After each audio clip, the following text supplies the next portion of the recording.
or you talked about the three levels of the physical body, and then the mind or the consciousness, and then what superseded that you said was the soul.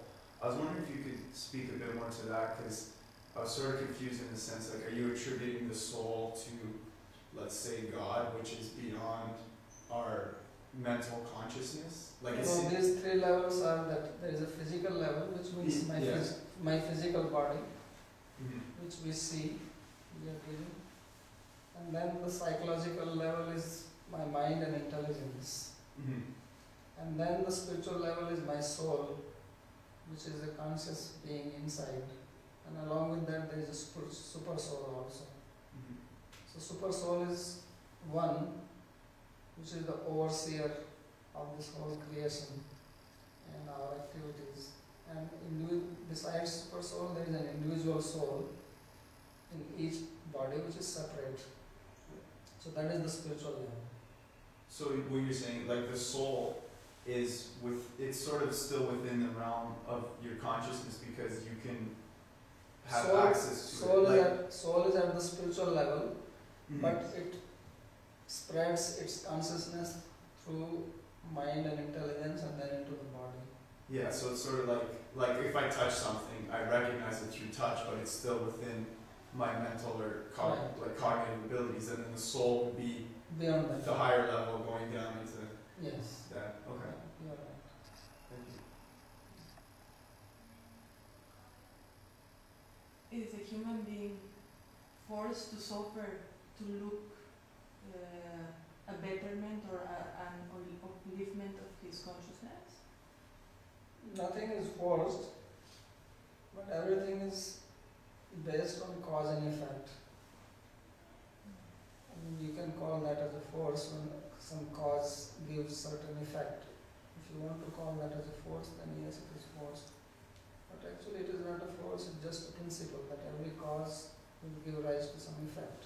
Like you have your traffic, your roads, highways, expressways, parkways, and there is certain law, certain rules you have to follow. And if you don't follow that, then you get a ticket or fined. Then you say, well, I'm being forced to have this, or maybe they can even revoke your license if you don't follow properly. So now you can say they are forcing me to suffer like this, but it's not force, it's the effect of your action.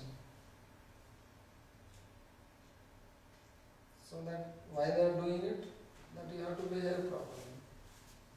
That is the purpose. So therefore suffering is not forced, but suffering is also there for you to rectify yourself. But it is coming as an outcome of your own action. Is there a system of cause and effect within the levels of the body? I mean, yes. It sounds like it's coming, the cause would be the soul. No, actually soul is beyond cause and effect. So cause and effect are related with body and mind. Okay. Therefore soul does not die because it's beyond cause and effect.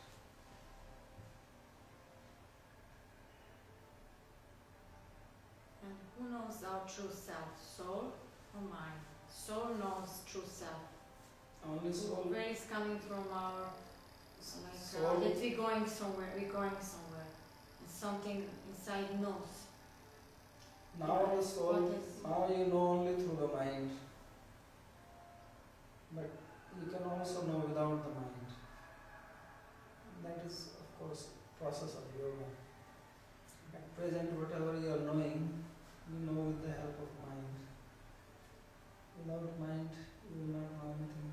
Therefore, when somebody becomes unconscious because of some injury or accident, it's nothing but the soul loses touch with the mind.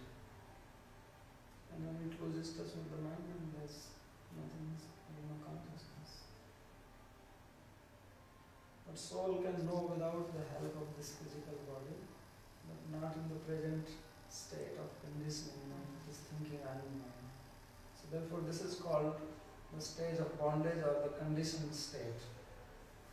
And then there is an unconditioned state or liberated state where it extricates itself from this condition. So that is the purpose of yoga. Ultimately to bring you to that level. You can call it self-realization or nirvana or moksha or mukti, various names. To come, sorry, can you repeat? To come, what is this purpose of yoga? To come to the level? Of understanding yourself as a pure conscious being, independent of mind and body.